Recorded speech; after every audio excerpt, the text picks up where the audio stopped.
Did you know that in America today, 27% of all Native Americans are living in poverty? This is an extremely shocking statistic and makes us wonder, how did we get here? Well, there are many historical events that have led to the current state of Native American nations, but two acts in particular can be pointed to. The first is the Indian Relocation Act of 1956. This act promised Native Americans benefits if they would give up their ancestral lands and move into cities as they assimilate and become more like the white people of the time. Many of these promised benefits would never be given, and the land would once again be unjustly taken from them. The second major act imposed upon Native Americans was the Dawes Act of 1887. This act would divide up land among the natives as the government attempted to break up the unity of the tribes. This was especially important because it took away the community that was so vital to the Native Americans and the resilience they were dependent on. Another leading factor of the large poverty lines of Native Americans today is the millions of Native Americans that died in the centuries following the European conquest of the Americas, since Columbus discovered it in 1492. At the time of discovery, historians estimate that 20 million Native Americans lived in the Americas.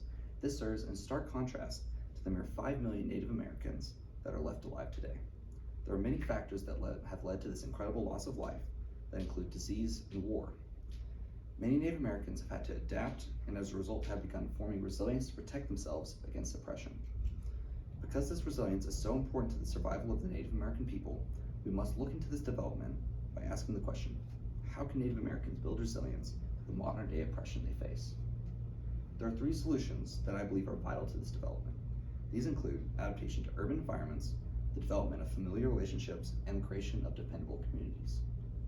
So let's look at the first solution, urban migration. This solution is actually shown to already be in action, as 72% of all Native Americans today are living in suburban environments. They have moved into cities for a variety of reasons, but the most important is the many benefits that living in a large population center can yield. Some of these benefits can include protecting Native Americans from diseases better than ever before.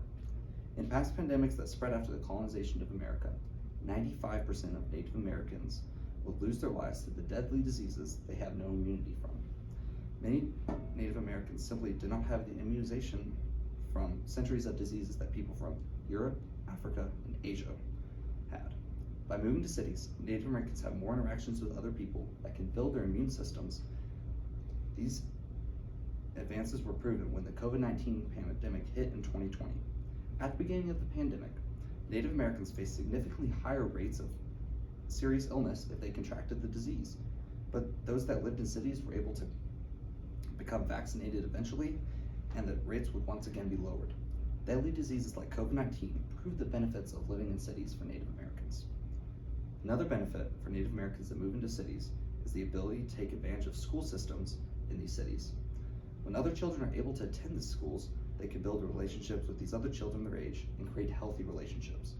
These schools also help protect minority children from the many effects associated with marginalization.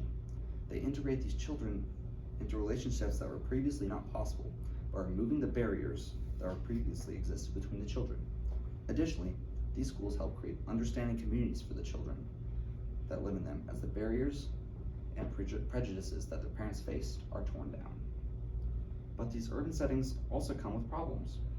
These problems mainly come from the fact that 27% of Native Americans are currently living in poverty. For the people that live in poverty, they have to deal with the problems of poor neighborhoods that Eric Bender found in his research to include higher temperatures, exposure to pollutants, and heat waves. Although these problems are important, the aforementioned benefits can outweigh them. Additionally, these hard conditions can further lead to the development of resilience as a result of Native Americans coping with their surroundings. The second solution would be creating familiar relationships. Families have been shown in a study by Catherine Burnett to function as the bedrock of resilience, as they can be a firm base for the people they help. A stable family structure can help guide both the parents and the children through life, as it gives them something safe to come home to. These family structures are vital as they can act as buffers against the discrimination that many Native Americans face. Additionally, with two parents to take care of them, a family structure can help provide economic stability for many Native Americans as they attempt to become successful in life. But these benefits do not come without problems. These problems can include the risk of weakening resilience if the children are faced with childhood maltreatment from their parents. This maltreatment can include physical abuse and early neglect from their parents. Additionally, studies show that this maltreatment can also lead to automatic negative thoughts from the children as they grow up and face adversity. Additionally, if the parents fail to use their greater combined finances effectively, the benefits of a family can be taken away.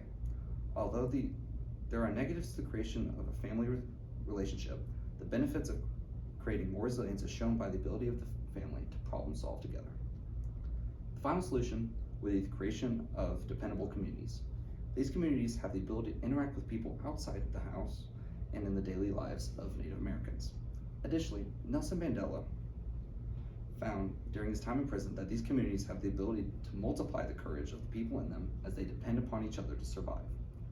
These communities provide many protective qualities for the people within them because when they face adversity, they have people they can depend on. Once again though, these communities come with their problems. The biggest factor that these communities depend upon for their help in developing resilience is being dependable. If they turn away from a member of that community, they lose their credibility and can leave the people worse off than before because they have lost their trust. Additionally, these communities can be broken apart through a variety of methods that include past events where the government would buy the land and kick them off of it, and people moving away from these communities. So after looking at all of these solutions, we have to ask, what is the best solution? Well, I believe the best solution would be a combination of all three.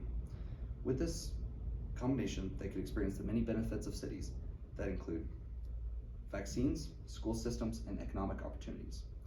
Additionally, they can create families that can act as the bedrock of resilience for the continued development of this resilience. When these communities are utilized, they can provide protection for the Native Americans in their daily lives. Native Americans have faced lots of persecution in their past, so the development of resilience is vital to their people. I believe the best way for these Native Americans to develop resilience to modern day problems is through urban migration, the development of familiar relationships, and the creation of dependable communities. Thank you.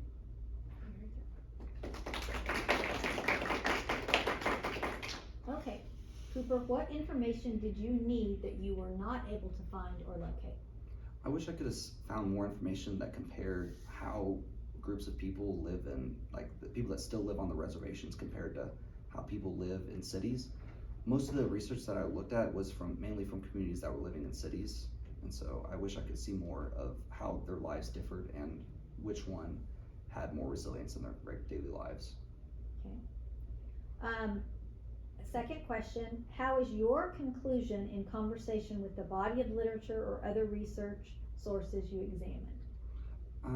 In my research, I found a lot of stuff that pointed to a similar conclusion that I drew, where it's, creating relationships with other people, and by being close to other people, they can face the problems that they face in their lives a lot better. And cities also, there was a lot of research about that and how these benefits that I mentioned about cities are really important for helping them adapt to how the world is today. Okay.